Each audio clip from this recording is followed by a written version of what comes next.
Les artistes de Skegen au Danemark sont une parfaite synthèse des peintres de Barbizon et des impressionnistes français.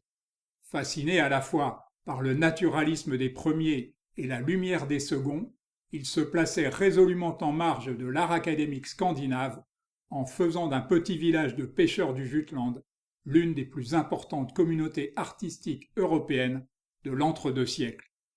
Leurs thèmes de prédilection se partagèrent pour moitié entre le monde de la pêche et les plages de Skegen, nimbées d'une lumière singulière, particulièrement en début de soirée, quand le ciel et la mer se confondent. Martinus Rørbu est le premier peintre à se rendre à Skegen, et l'on peut dire de cette toile représentative de l'âge d'or danois qu'elle est en quelque sorte la mère fondatrice de la communauté à venir. Martinus Rørbu confiait avoir croisé le peintre Peter Radzig à Skegen à de multiples reprises, peignant dans les dunes ou sur les rivages, mais je n'ai trouvé de lui que cette tempête sur la côte ouest du Jutland.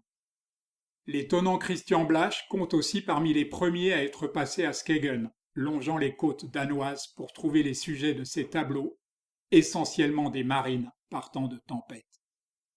En plus de son talent, Anna Anker eut la particularité d'être la seule artiste originaire de Skegen où ses parents tenaient l'unique hôtel-restaurant. Sans elle, il n'y aurait pas eu de communauté à proprement parler. Son futur mari, Michael Anker, fut amené par un autre artiste danois majeur, Karl Madsen. Majeur car il ne fut pas qu'un membre actif de la communauté, il devint aussi directeur du musée pictural local. Michael Anker, de son côté, s'installa à Skegen dès après sa première visite, se faisant une spécialité de la vie héroïque des pêcheurs.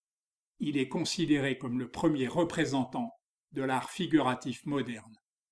Viggo Johansen ne pouvait qu'être attiré par Skegen, où il trouva ce qu'il cherchait justement en peinture, des gens simples menant une vie simple et parfois héroïque qu'il a restituée dans des toiles saisissantes. On peut en dire autant de Christian Krogh, l'un des maîtres de la peinture danoise, qui débarqua à Skegen avec les dernières tendances dans sa besace et s'attacha davantage aux habitants qu'à leurs paysages.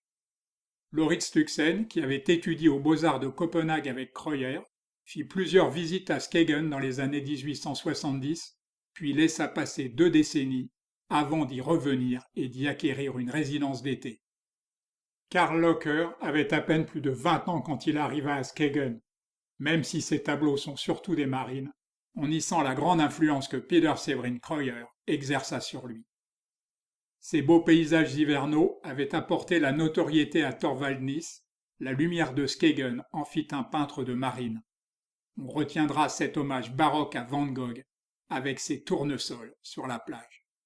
Skegen n'attira pas que des peintres danois, comme on peut le vérifier avec le norvégien Elif Petersen, dont les toiles influenceront grandement son compatriote Edvard Munch pour sa série Mélancolie, ou avec le suédois Oscar Björk, qui passa 3 étés à Skegen et en ramena des toiles influencées par les artistes de la communauté, en particulier Peter Severin Kreuer, qu'il admirait effectivement beaucoup.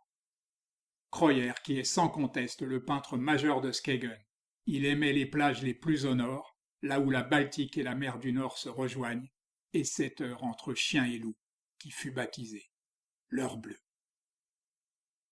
Une nouvelle génération d'artistes fit de Skegen son port d'attache, parmi lesquels on peut distinguer le symboliste Gad Frederick Clement, qui changea radicalement sa manière après avoir découvert les lieux, Eda Heide, qui y rejoignit son frère Hans, celui-là même qui construisit la fameuse Maison Blanche, lieu privilégié de rencontres et de débats passionnés pour les membres de la communauté, ou encore le paysagiste Johannes William, mais aucun de ces artistes n'atteignit jamais la notoriété, ni même, il faut bien l'avouer, la grande qualité des peintres qui les avaient précédés à Skegen.